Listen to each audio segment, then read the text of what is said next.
현명한 토론을 위한 7가지 자세. 인생은 결국 토론의 연속이다. 서로가 자기 의견을 나누며 관계가 좋아지기도 반대로 망가지기도 한다. 나는 대가들의 삶에서 현명하게 토론하는 7가지 방법을 찾았다. 다음에 제시하는 7가지 토론 자세를 기억하고 일상에서 실천하면 말의 서랍을 풍성하게 만들어 자신이 원하는 관계와 삶을 만들 수 있을 것이다. 오래 듣고 짧게 답하라. 상대의 이야기를 오래 들어야 하는 이유는 내 생각을 짧게 요약할 시간을 벌어야 하기 때문이다. 상대의 이야기를 최대한 오래 들어야 그의 마음을 알 수 있고 나의 주장을 정리할 시간을 가질 수 있다. 모르는 것은 기회다. 실패가 성공으로 가는 최고의 기회인 것처럼 토론에서 잘 모르는 질문을 받는 순간도 상황을 좋게 이끌어 나갈 기회다. 모르는 것을 아는 척하며 두리뭉실하게 넘기기보다는 잘 모르는 부분을 제대로 상대에게 말하며 가르침을 얻는 게 낫다. 배우려는 자를 비난할 사람은 없다. 배움의 자세는 언제나 상대에게 좋은 느낌을 준다. 모두가 분노하는 토론에서 빠져나오기. 두 사람이 토론하고 있는데 둘 다 화를 내고 분노하고 있다면 두 사람 모두에게 잘못이 있을 가능성이 높다. 그런 상태에서는 토론이 제대로 이루어질 수 없다. 영국의 철학자 칼라일은 남과 토론할 때 화를 낸다면 그것은 이미 진리를 위하여 다투는 것이 아니라 자기 자신을 위하여 다투고 있는 것이다 라고 말했다. 토론을 통해서 조금이라도 무언가를 얻고 싶다면 먼저 분노에서 빠져나와라. 분노에 남아있는 자가 아니라 먼저 빠져나오는 자가 무언가를 얻을 수 있다. 분노에는 귀만 기울여라. 타인의 분노는 반드시 경청해야 한다. 그 사람이 정말 하고 싶은 이야기일 수도 있기 때문이다. 귀 기울여 들어야 그의 아픔을 느낄 수 있다. 이때 개입은 금물이다. 분노는 들어가기는 쉽지만 나오기는 힘든 늪이다. 같이 분노하지 말고 그가 왜 분노하는지 이유를 파악하고 해결책을 생각하라. 빈틈없는 사람은 없다. 토론을 하다 보면 도무지 틈을 찾을 수 없는 사람을 만날 때도 있다. 가볍게 웃으며 어떤 상황에서도 흔들리지 않는 사람을 만나면 토론하기 쉽지 않는 것이 사실이다. 하지만 그럴수록 더욱 쉽게 생각해야 한다. 세상에 빈틈이 없는 사람은 없다. 오히려 빈틈이 없어 보인다는 것은 빈틈이 없는 사람으로 보이기 위해 자신을 자제하고 있다는 증거다.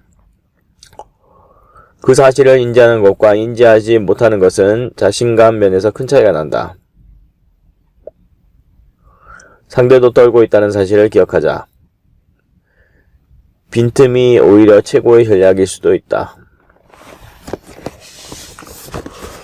심사가 뒤틀린 사람은 피하라. 나만 옳다고 말하는 사람을 만나면 어떤 사실과 지식으로도 토론을 할 수 없다. 어떤 위대한 성인도 그런 사람을 만나 토론을 하면 같은 수준으로 전락한다.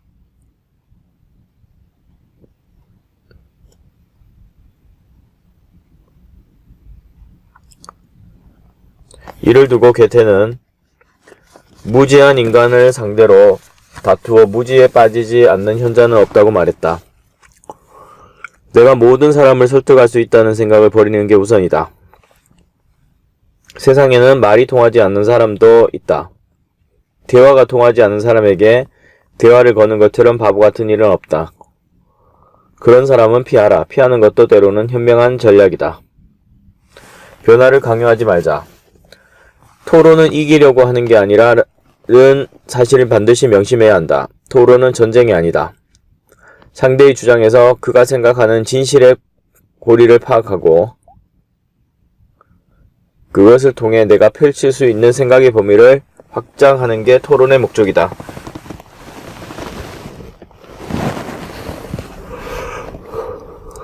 생각의 변화는 상대가 아니라 내 삶에서 이루어져야 한다.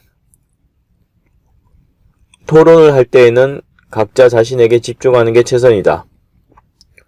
남의 생각을 바꾸는 게 아니라 내 생각을 바꾸는 게 토론의 목적이라는 사실을 기억하자. 간혹 토론장에서 연설을 하거나 강의를 하려는 사람이 있는데 정말 최악의 태도다. 치열하게 토론한다는 표현은 상대를 설득하고 짓누르기 위해 분투한다는 의미가 아니다. 승패가 아니라 내면에서 일어나는 생각의 변화에 집중하는 것이 좋다. 그것이 바로 토론을 통해 성장하는 사람들의 공통점이다. 토론을 할 때에는 길게 듣고 짧게 답하는 것이 최선이다. 이를 위해서는 토론을 하는 내내 이 사람은 이렇게 생각하는구나, 이렇게 생각할 수도 있겠구나 라는 생각으로 임하는 것이 좋다. 그래야 토론을 하는 동안 나와 타인에게서 발생하는 생각의 차이를 발견할 수 있고 그 간극에 무엇이 존재하는지 연구하고 파악할 수 있다. 이것이 중요한 이유는 그러면서 우리는 한 사람이 지금까지 살아온 세상을 이해할 수 있기 때문이다. 토론은 세상을 이해하기 위해서 하는 것이지 세상을 이기려고 하는 게 아니다. 세상에 세상을 이길 수 있는 사람은 없다. 세상과 사람은 이해의 대상이다. 그것이 바로 토론이 우리에게 주는 결론이자 가르침이다.